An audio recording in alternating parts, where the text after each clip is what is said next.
Bismillahirrahmanirrahim. Assalamualaikum warahmatullahi wabarakatuh.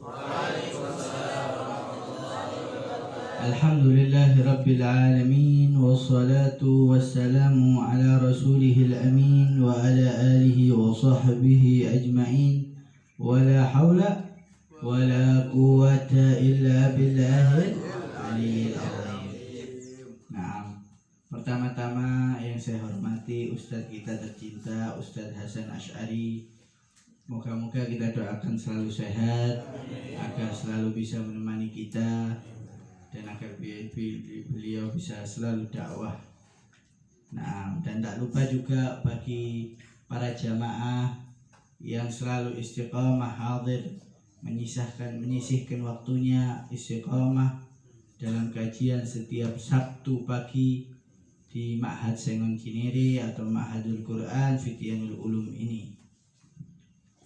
Dan tak lupa juga terima kasih sebanyak-banyaknya bagi para penyedia hidangan sarapan bagi pengajian ini.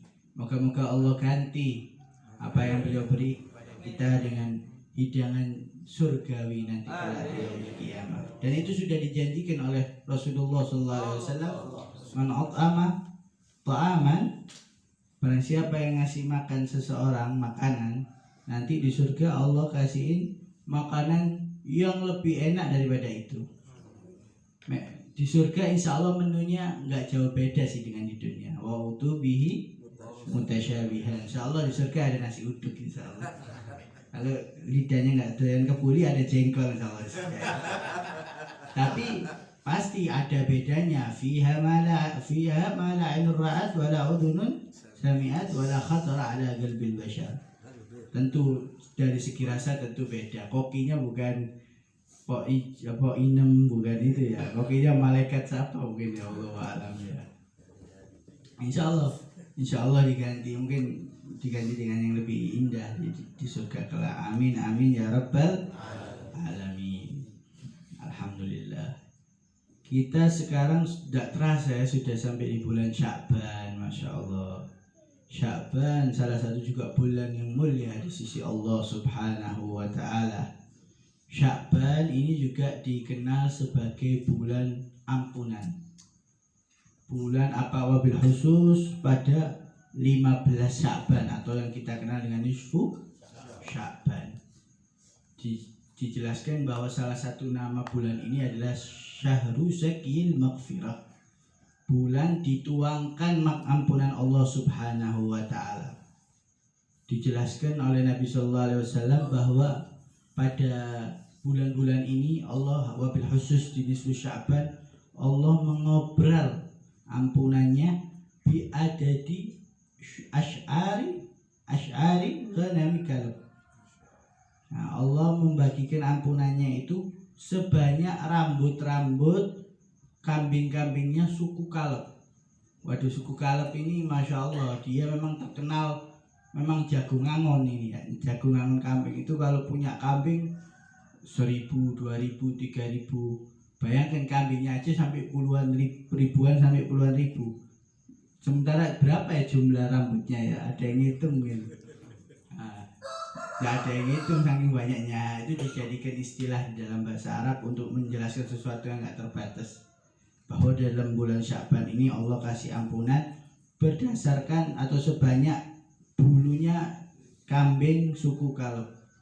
Nah, kemudian ketika Nabi jelaskan itu ada yang ngacung, orang Badui pelosok pas kebetulan hadir di majelisnya Nabi Muhammad SAW. Dia ngacung. Pak Guru tanya ke Nabi Muhammad. Nah, Nabi Muhammad melayani. Nabi Muhammad tidak pernah menolak siapapun yang bertanya, walaupun memang dari gelagat casingnya mungkin agak meyakinkan ya. Benar pertanyaannya. Dia tanya begini, orang Badui, wa ma adnabtu dzamban bi adadi asy'ari ghanami kalb. Dia tanya gini, orang Badui itu tanya ke Nabi Muhammad. Katanya Allah ngobral ampunan sebanyak bulu kambing suku Kaleb kan. Tapi kata orang Badui, kayaknya ada dosanya nggak sebanyak itu sih. Masya Allah, percaya diri orang Badui dia. Masya Allah. Tapi Nabi dijawab dengan senyum sama Nabi Muhammad SAW. Katanya Nabi, kalau seandainya kamu tidak dosa sebanyak bulu-bulu kambingnya suku Kaleb, sisanya itu yang banyak, ya salam, karena cuma dipakai sedikit ya buat ngampunin kamu, sisanya yang banyak, maghfirah yang banyak itu diberikan kepada orang tuamu dan diberikan kepada orang-orang yang meninggal daripada keluargamu. Masya Allah, memang kadang-kadang Badui ini kalau tanya agak-agak nyenggol ya, tapi kadang-kadang itu menjadi kabar gembira bagi umat Muhammad. Bahwa sisa, misalnya kalau ada sisa, kalau kita memang nggak ahli maksiat ya, sisanya diberikan kepada orang tua kita. Masya Allah, memang orang tua ini penting bagi kita untuk berbakti di dunia, tapi lebih penting lagi kita berbakti ketika beliau di akhirat. Karena kalau di dunia diceritakan dalam Ihya Ulumuddin itu ada 2 orang anak. Satu anak ini memuliakan orang tuanya di dunia, mobilnya orang tuanya dibelikan yang bagus, rumahnya dibangunkan, kemudian pembantu dikasih. Sementara satunya nggak ngasih apa-apa, ya mungkin karena miskin dan keterbatasan. Suatu saat ibunya meninggal, yang kaya, yang melayani, yang bakti, yang ngasihin apa-apa, ternyata nggak pernah doain. Sementara yang miskin, yang nggak pernah ngasih apa-apa, doain terus setiap sholat. Ternyata ketika meninggal, ibunya bukan berterima kasih ke yang kaya dulu yang melayanin dia, tapi berterima kasih yang dulu nggak nolong mungkin waktu di dunia, tapi sering untuk mendoakannya. Karena apa? Katanya ibunya, saya lebih butuh doa ternyata daripada mobil. Kalau mobil saya pakai di dunia mungkin berapa tahun, itu pun tidak setiap hari saya pakai. Ternyata doanya anak saya, Masya Allah, setiap hari mencegah saya dari azab yang saya lihat di depan muka saya.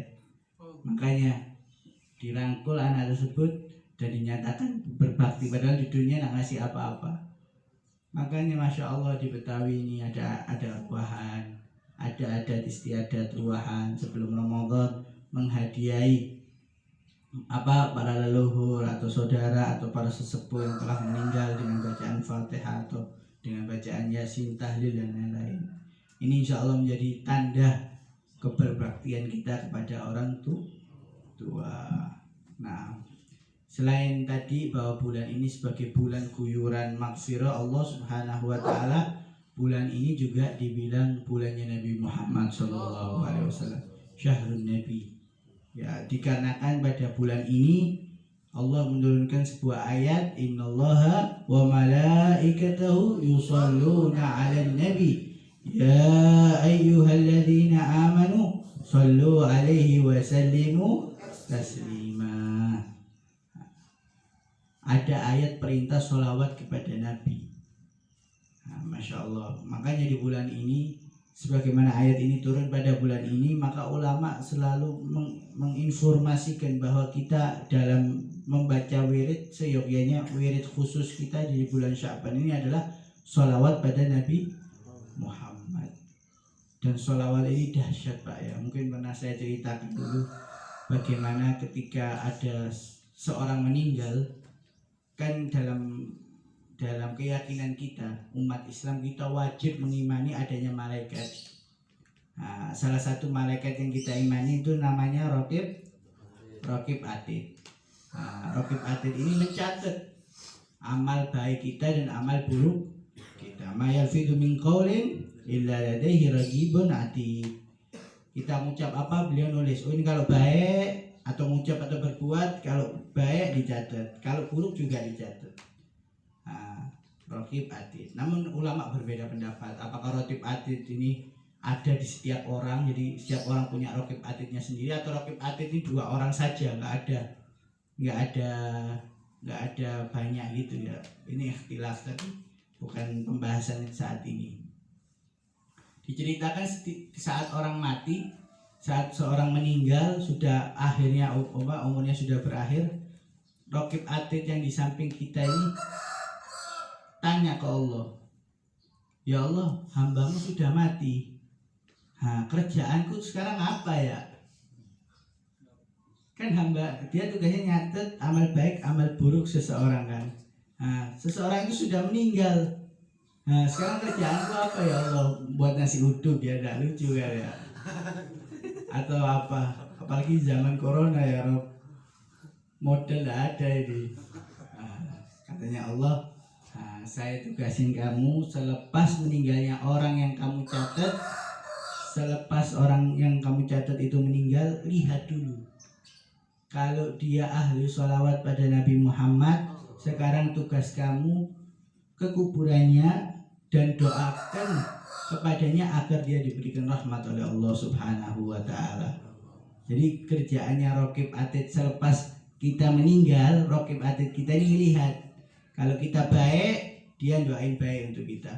Kalau kita jahat, kedapatnya kejahatan, dia doain makin kita makin dapat azabnya Allah Subhanahu wa Ta'ala. Nah, makanya kita berbanyak pada bulan ini sholawat pada Nabi Muhammad sallallahu alaihi wasallam. Dan mari kita persiapkan juga di bulan Sya'ban ini badan kita untuk menyambut bulan Ramadan. Tentu kita punya nanti di bulan Ramadan, mau nggak mau kita harus berpuasa. Kewajiban kita sebagai umat Islam untuk menjalankan puasa bulan Ramadan full. Dan itu butuh pembelajaran. Badan kita nanti kita nggak makan loh sebulan, maksudnya makannya maghrib, kalau nggak makan sebulan ya istirahat nanti ya. Nah, kita nanti makannya maghrib, sahur itu kan perlu dilatih. Biasanya kita makan 3 kali sehari, ini kita cuma makan 2 kali, walaupun nanti setelah tarawih juga bisa makan lagi ya. Tapi nanti kita jedanya makannya lama, perlu dilatih. Dan Nabi sudah ngajarkan kita dari bahwa sebelum Ramadan harus kita banyak-banyak puasa. Bagaimana katanya Siti Aisyah, "Famara itu Rasulullah istakmala siyamahu illa fi syahri Ramadan." Nabi Muhammad SAW puasa sebulan penuh itu cuma di bulan Ramadan. Di bulan-bulan lainnya Nabi tidak pernah puasa sebulan penuh. Bahkan ulama mengatakan makruh kalau kita puasa sebulan penuh karena menyerupai dengan Ramadan. Tapi katanya Siti Aisyah, aku tidak pernah melihat Nabi puasa sebanyak seperti di Sya'ban. Jadi puasa Nabi terbanyak di bulan Ramadan tentunya ya, sebulan full. Yang kedua katanya Siti Aisyah, puasa Nabi yang paling banyak itu di bulan Sya'ban, walaupun tidak sebulan suntuk, walaupun tidak sebulan penuh. Nah, ini untuk mengajarkan kepada kita untuk latihan sebelum menyambut Ramadan.